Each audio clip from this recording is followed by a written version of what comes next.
Good morning dear students. बच्चों, हम लोग ट्रिग्नोमेट्रिक इक्वेशन में 11.1 एक्सरसाइज के कुछ अच्छे अच्छे क्वेश्चन करते हैं और आपको ये बता देते हैं कि बच्चों जो आंसर है वो जरूरी नहीं है कि जो बुक में है बिल्कुल सेम वैसा ही बच्चों आंसर आए। वो डिपेंड करेगा कि आप क्वेश्चन को कैसे कर रहे हैं। और मैंने कहा था कि आप लोग पुराने वीडियो भी एक बार रिपीट कर लीजिए पूरे चैप्टर के, और पुराने वीडियो रिपीट कर लेने के बाद क्या होगा कि पूरा चैप्टर क्लियर हो जाएगा आपको शुरू से। अब जैसे कि मैंने आपको बताया कि इसमें सेकंड का थर्ड पार्ट है एक्सरसाइज का बच्चों क्वेश्चन, और ये है sine 9x is equal to sine x, sine 9x is equal to sine x. अब इसमें हम लोग x की वैल्यू, सॉल्व का मतलब है x की वैल्यू निकालना चाहते हैं। तो बच्चों इसमें हम फार्मूला लगाएंगे sine theta is equal to sine alpha वाला, sine theta is equal to sine alpha. तो बच्चों ये हो जाएगा 9x is equal to n pi plus minus 1 की पावर n x। एक देखिए ये तरीका है, और फिर हमें x की वैल्यू निकालनी है।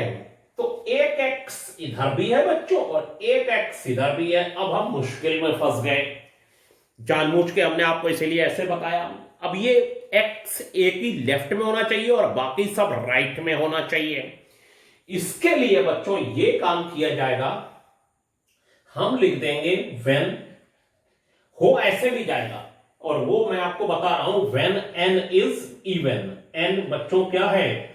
इवन है। तो n इज इक्वल टू, ये हो जाएगा बच्चों 2m ले लेंगे। 2 का अगर मैं मल्टीपल ले लूं बच्चों कोई वैल्यू, तो वो हमेशा इवन होती है। m है कोई सपोज इंटीजर, वो है 1 2 3 4 5, और अगर उसमें 2 की मल्टीप्लाई होगी बच्चों तो n आएगा इवन हमेशा। और n अगर इवन होगा बच्चों तो ये हो जाएगा 9x is equal to 2m pi plus minus 1 की पावर 2m, और बच्चों ये हो जाएगा x, ये हो गया। और ये हो जाएगा 9x is equal to 2m पाई और माइनस 1 की पावर 2m, ये इवन है हमेशा।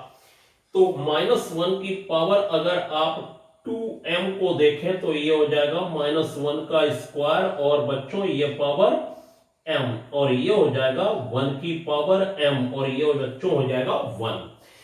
यानी ये इवन है तो हमेशा 1 आएगा, और ये 1 आने के बाद 1 इंटू x हो जाएगा, और बच्चों x इधर लेके चलेंगे तो 9x माइनस x, और ये 2m पाई। तो बच्चों ये 8x is equal to 2m pi, तो x is equal to 1/4 m pi हो जाएगा। m बिलोंग्स टू बच्चों इंटीजर लिख दीजिए। n इज इवन का क्या मतलब है? n को इवन वैल्यू है, इवन वैल्यू हमेशा 2 का बच्चों मल्टीपल होती है। 2 का मल्टीपल 2m लिख दीजिए, और m कोई भी इंटीजर है तो बच्चों हमेशा ये वैल्यू 2 का मल्टीपल ही आएगी, इवन है तो। क्योंकि हमें x एक तरफ लेना है, इसलिए वो माइनस 1 की जो पावर n है ये दिक्कत कर रही है इसको इधर लाने से।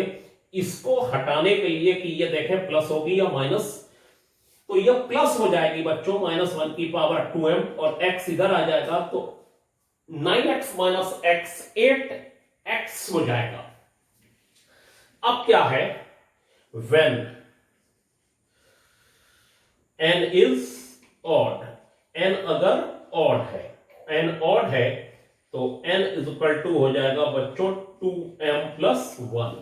n अगर odd है तो n इज इक्वल टू बच्चों 2m प्लस 1 ले लिया जाएगा, और 2m प्लस 1 ले लेने के बाद हम लोग ये काम करेंगे कि बच्चों ना इसमें इसी इक्वेशन में from first 9x is equal to हो जाएगा 2m+1। अब आप कहेंगे ये 2m+1 कहां से आया सर? 2m हमेशा बच्चों इवन होता है, 2m हमेशा बच्चों इवन होता है। ये तो इवन वैल्यू हो गई, 2 का मल्टीपल 2m। और अगर इसमें 1 ऐड कर दिया जाएगा बच्चों, 1 का मतलब है कि कोई भी वैल्यू जो है इवन है उसमें 1 ऐड होगा तो हमेशा ऑड बन जाएगा। जैसे ये 2m है, 2m तो हमेशा इवन होगा। आप देखिए 2m हमेशा बच्चों इवन होगा, ये इवन वैल्यू हो गई। और इवन वैल्यू में अगर 1 ऐड होगा, जैसे 2 में 1 ऐड होगा, 4 में 1 ऐड होगा, 6 में 1 ऐड होगा, 8 में 1 ऐड होगा, तो बच्चों हमेशा ऑड वैल्यू बन जाएगी। कैसी वैल्यू बन जाएगी? ऑड। तो यही 2m+1, यानी जनरल अगर मुझे ऑड नंबर लेना है जनरल में, तो जनरल अगर आपको ऑड लेना है तो वो 2m+1 होगा। जनरल इवन लेना है तो वो 2m होगा। m यहां क्या है? m यहां कोई भी बच्चों इंटीजर हो सकता है, इवन हो चाहे ऑड हो। अगर इवन है तब 2m तब भी इवन होगा, और अगर ऑड है तो 2m तब भी इवन होगा। ऐसे 2m+1 की स्थिति है बच्चों। 2m+1 m चाहे इवन हो चाहे ऑड हो, आप इसमें रख के देख लीजिए इंटीजर, हमेशा ये ऑड वैल्यू बनेगी। तो बच्चों ये यहां पर मैं लिख रहा हूं फ्रॉम फर्स्ट से 2m+1 पाई और प्लस -1 की पावर 2m+1, और यहां x हो जाएगा। और ये वैल्यू बच्चों हमेशा निगेटिव होती है। कैसी होती है? Negative value. ये वैल्यू हमेशा निगेटिव होगी। अब क्या होगा? ये 9x हो जाएगा हमारा 2m+1 और पाई, और ये निगेटिव वैल्यू आ गई।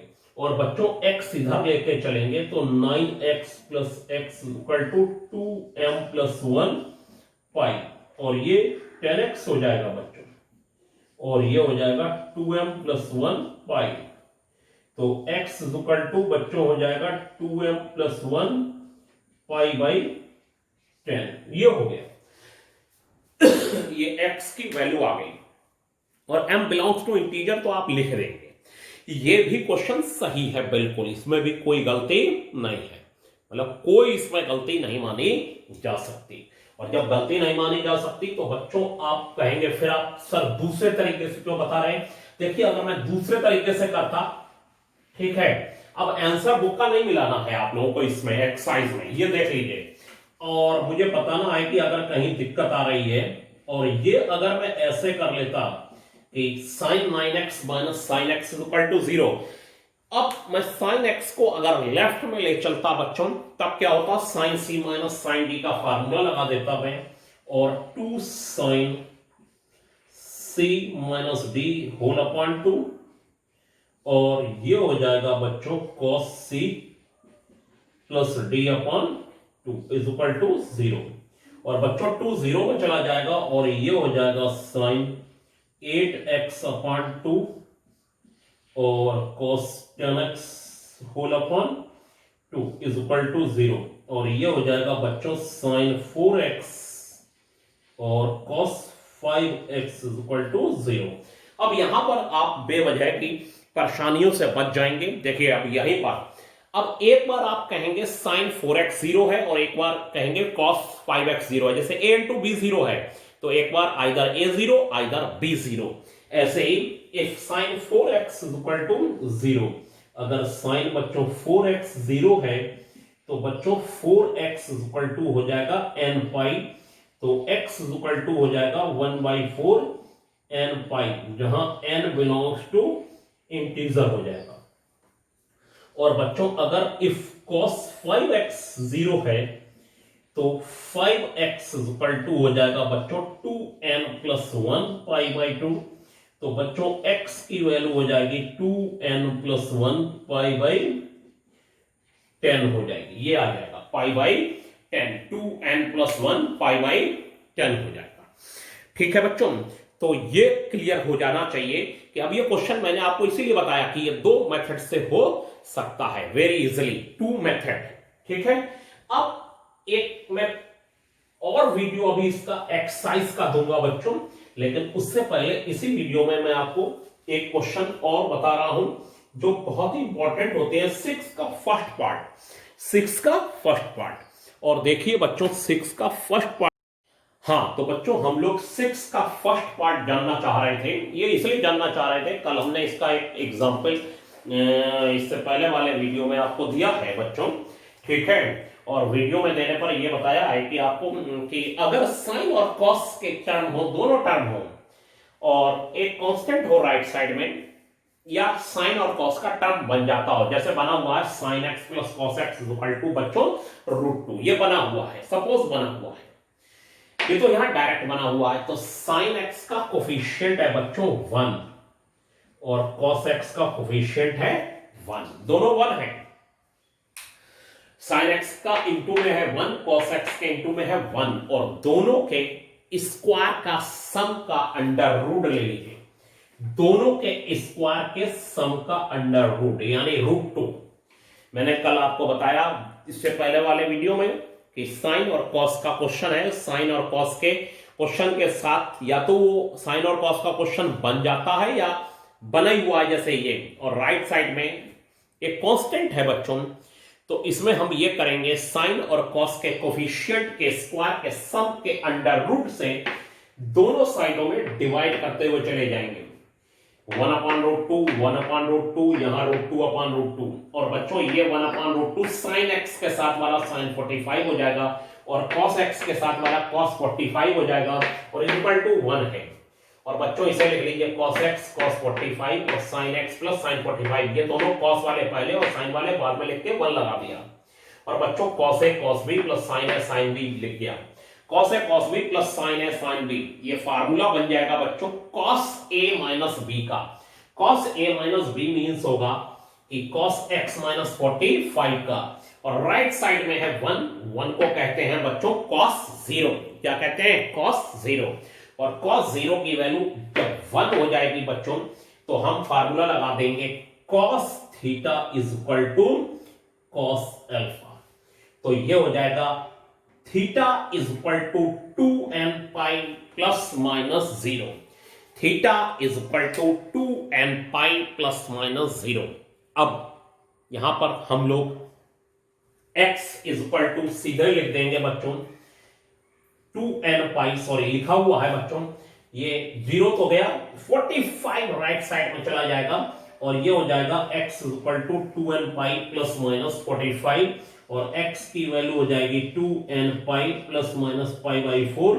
45 को कहते हैं पाई बाई 4, और ये कहा गया है बुक में बच्चों कि आंसर आपको पाई में देना है। किस में देना है बच्चों? पाई में। और ये पाई में आपका आंसर आ चुका है बच्चों, और आप देख रहे हैं कि हमारे सामने कि साइन और कॉस का क्वेश्चन है, तो साइन और कॉस के कोफिशिएंट के स्क्वायर के सम के अंडर रूट से पूरी इक्वेशन को डिवाइड कर देंगे और कॉस का फार्मूला बनाएंगे। साइन के फार्मूले में हम लोग वही फंस जाते हैं जहां मैंने इससे पहले वाले क्वेश्चन में आपको फंसा के पहले ही दिखा दिया था कि अगर वहां पर आपको टर्म को राइट से लेफ्ट में लाना है तो एक बार आपको n इवन लेना पड़ेगा, एक बार n ऑड लेना पड़ेगा, और बेवजह क्वेश्चन लंबा होता चला जाएगा। उससे बढ़िया दूसरा रास्ता अपना लीजिए, और दूसरा रास्ता अपनाने का मैटर ये है कि दूसरे रास्ते पर आप चले जाइए और सीधे, अगर मैं यहां पर इस 1/√2 को, ये जो 1/√2 है इसको मैं cos 45 लिख लूं, और इस 1/√2 को जो cos के साथ है sin